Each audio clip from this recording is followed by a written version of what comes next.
Hello everybody, welcome back to the channel. My name is Rob and today we are going to be painting some Space Wolves with a sponge. So the army painter laid down the gauntlet to me. They said, Rob, can you paint a Space Wolf, and we are going to give you the colours that you need to paint this Space Wolf with. And I said, absolutely. Now the colours that I'm going to be using today are available in a bundle deal if you use the link down below, and if you use the code MEDAS5 at checkout, then you can get 5% off your basket as well when shopping with the army painter. So all of the paints that I'm going to be using in this tutorial, with the exception of maybe a dark silver and a light silver, are available for you to grab right now. On top of that, I won't be using any oils or anything like that. This is just purely done with acrylic paints, so really accessible, this tutorial. The fact that it's done with a sponge as well just means that we can get some really cool sick fades on those armor plates. So without further ado, let's start painting.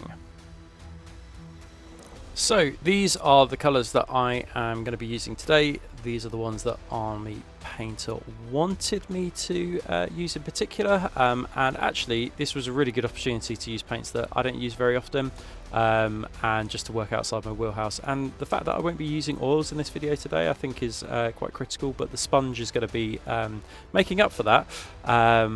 So yeah, this is going to be an interesting tutorial for you guys today. So we're going to start with our shoulder pads. They're going to be base coated with leather brown. If you've got an airbrush, you could always use an airbrush for this, but if you just tend to use a hairy brush, then you can just use a normal hairy brush. And then the actual marine itself was base coated with oak brown. Same again, airbrush or just with the hairy brush. But they do rattle cans, I believe, in these colours as well. So we're going to be using a smaller makeup brush today, like a beauty blender, and you can see I am using the smaller version of this beauty blender rather than the larger one I've been using on Terminators, obviously because it's a smaller model, and it just allows me to get into the nooks and crannies of this miniature. Now this is a 50-50 mix of wolf grey and oak brown, and actually if you're doing 30k Space Wolves and you want kind of like a less blue grey, this I thought was actually a really good colour for kind of like 30k Space Wolves. So if you just work on over a oak brown base coat and then the mix of these two colours together, I actually think that you're probably there for 30k Space Wolves, and you don't need to do too much more than this really. However, when using a beauty blender, you will notice that it's quite hard to get into all the nooks and crannies. So my suggestion would be just break off a little bit of sponge off the back of that beauty blender, and then just using a pair of tweezers, it means that you can get into all the nooks and crannies, particularly at this stage when you want reasonably good coverage. I have wet the sponge here. I've let it soak in some water, but the paint is not thinned in any way. I just dab it off on just basically the side of my table, and then I'm good to go. I'm then using wolf grey at this point, so now we're starting to look more like a kind of like a 40k Space Wolves colour here. Really nice cover, really nice coverage. What you can see is literally real time, and what I'm starting to create is some visual interest on the armor by creating that kind of like contrast. So we've got some dark areas and then we've got some lighter areas here as well, with a particular focus being the helmet, the torso, the backpack as well. Next up, we're going to use Runic Cobalt, which is obviously a lighter color than wolf grey.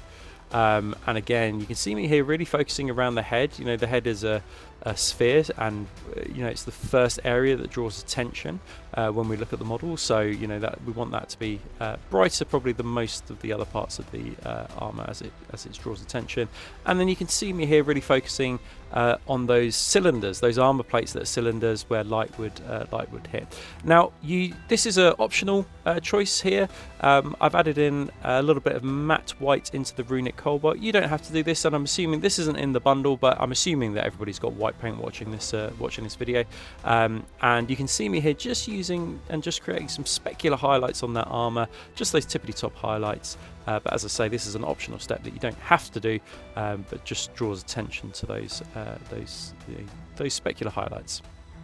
Right, next up, we're going to glaze oak brown into the shadows of the model. Now, again, completely optional. You've already created quite cool looking kind of like contrast and armor plates, but if you really like high contrast on your models, that idea of going from very dark to very light just on one armor panel, then you might want to consider doing this.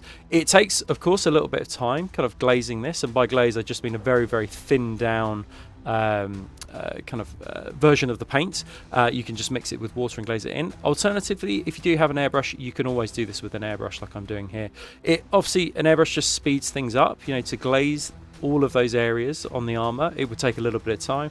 An airbrush just really, you know, makes the process, you know, quick.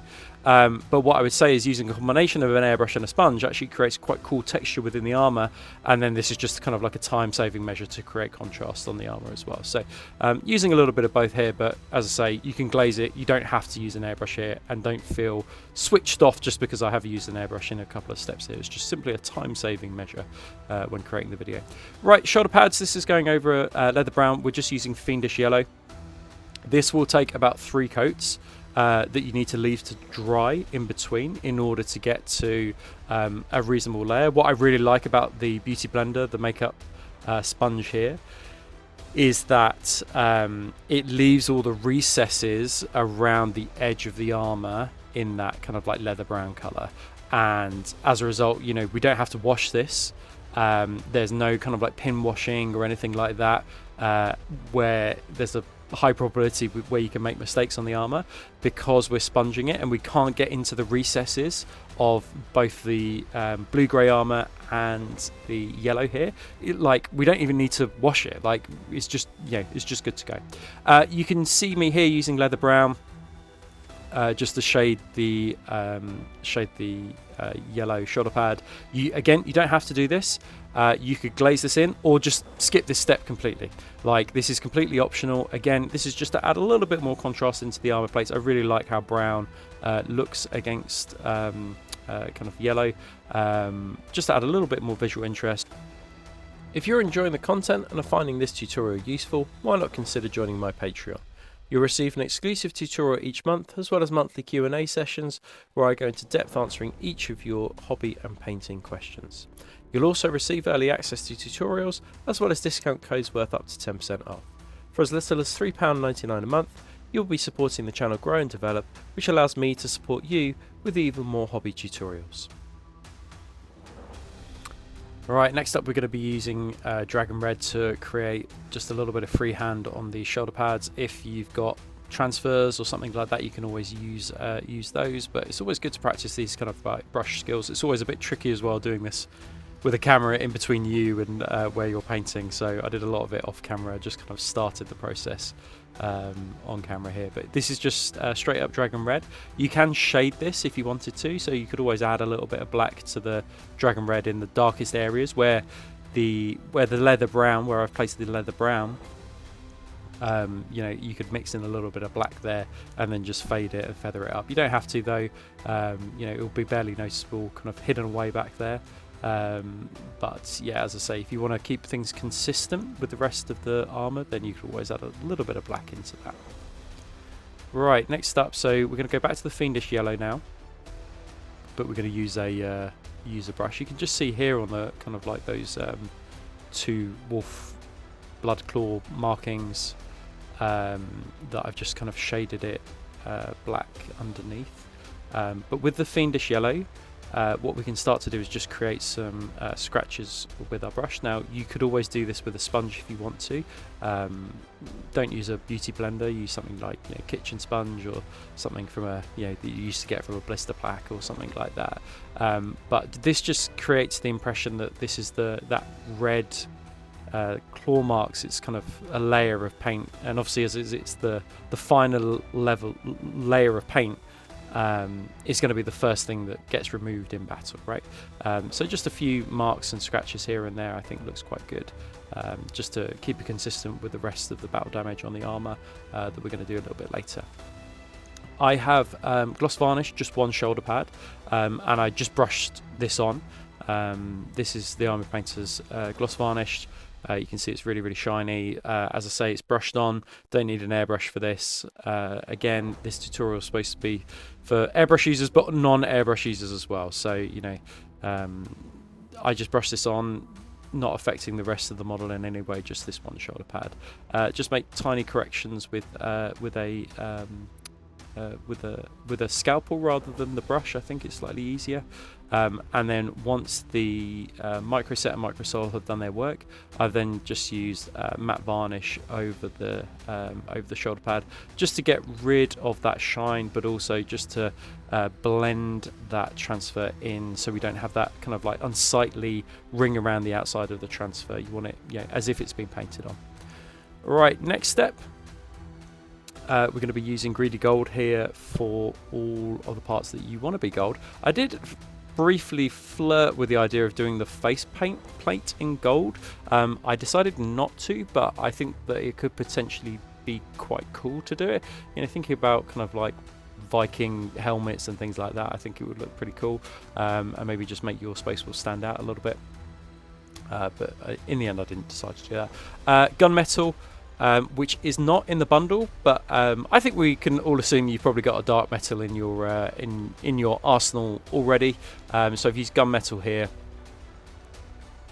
and just base coating all the metallic parts on the bolter, on the chainsword, and also the kind of what I describe as soft armor joints as well. I did those in silver, so maybe not so soft, but just painting them silver is just really straightforward. Oak brown for all the leather elements and all the straps and things like that. You can also give the teeth a base coat of oak brown as well.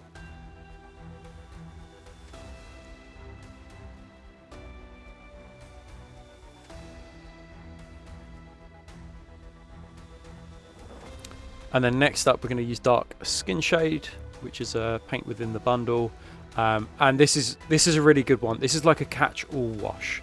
Like, it's good for golds, it's good for silvers, it's good for armors, and it's good for leathers. It will cover everything. It's like a catch-all wash, catch-all tone, and it's really versatile.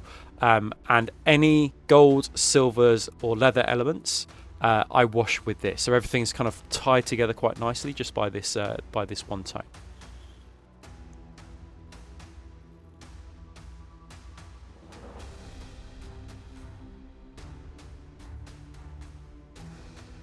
Next up, we're going to apply a little bit of battle damage. So I'm going to do this in two steps. The first step is that I'm going to use a bit of sponge. You can see it's a different kind of sponge to the beauty blender that we were using before.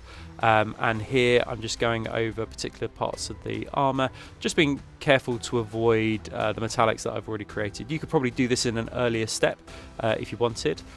If you wanted to avoid those bits that you've already done, but you can just be careful and work around the model, and then you can enhance this further by connecting some of those scratches all together, by picking out some of the edges and going around with this oak brown with a brush as well.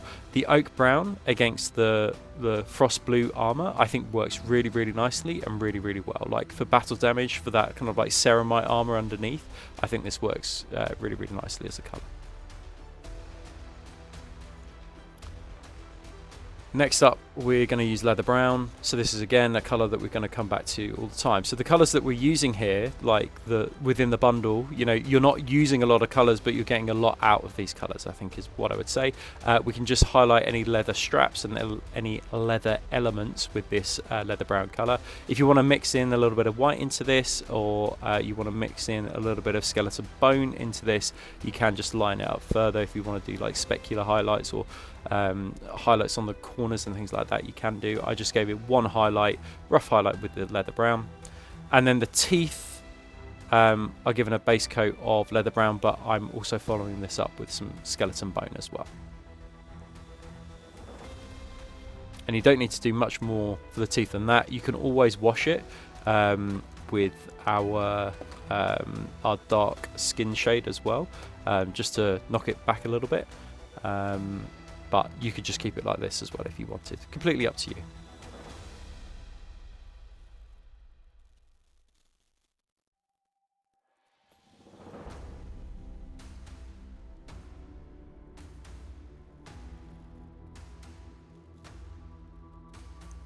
Next up, for the bolter chainsawed the areas that are black. I painted them with a matte black, and then I'm just using some simple chipping just to catch the edges. I'll give them a bit of a dry brush, a bit of an edge highlight just with some gunmetal. It doesn't need to be any more than that really. You know, I'm not going around edge highlighting the black elements. I'm just giving it, you know, a bit of scratches and scuffs here and there.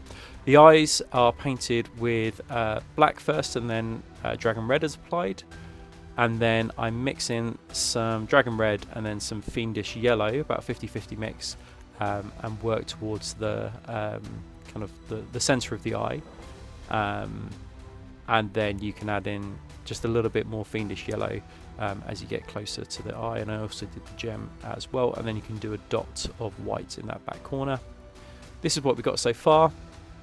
It's looking pretty good. I was pretty pleased with how this was looking, and especially as colours that I hadn't used before, and I was like, oh, I reckon I could actually get an army of these on the table quite quickly just using a beauty blender. I based the miniature, just attached it with some glue, added some texture paint, and then I'm going back to our oak brown colour here, and then I will dry brush the base with some oak brown, and then I'm going to follow that up with some leather brown, and then that's the base done, and then just do the black rim around the outside. But you could always, if you want to do a brown rim around the outside, you could always do it either with oak brown or leather brown. But you can see that the leather brown and the oak brown have been consistent colours that we've come back to in terms of shading, battle damage, those kinds of things. And this is our finished model. This is it. Really straightforward. Create a cool looking kind of armor plates with lots of contrast. Is quite unusual, I think, as well. Having browns within the as a shadow color, I think is a little bit different, a little bit out there as well, a little bit unique, and will make your army stand apart from everybody else's. And I think that's what I'm all about, just trying to do these small things that are slightly different to everybody else, just to make your army look different, and, you know, make people step back from it and kind of go, whoa, that's really awesome. Right, thank you ever so much, guys, for watching the video. Particular thank you goes to the Armor Painter for helping me kind of with the bundle, getting the bundle together and laying down the gauntlet. So thank you to those guys. And as I say, the bundle is available now, and I shall pop the link in the comments down below. And thank you as well, big thank you to my Patreons who continue to support me and continue to allow the channel to flourish and thrive. I really couldn't do this without you guys, so really appreciate it. And if you are considering signing up, please go give it a look. I'll leave all the details down below as well for you guys to check out. Anyway, we shall see you on the next one. Take care, guys.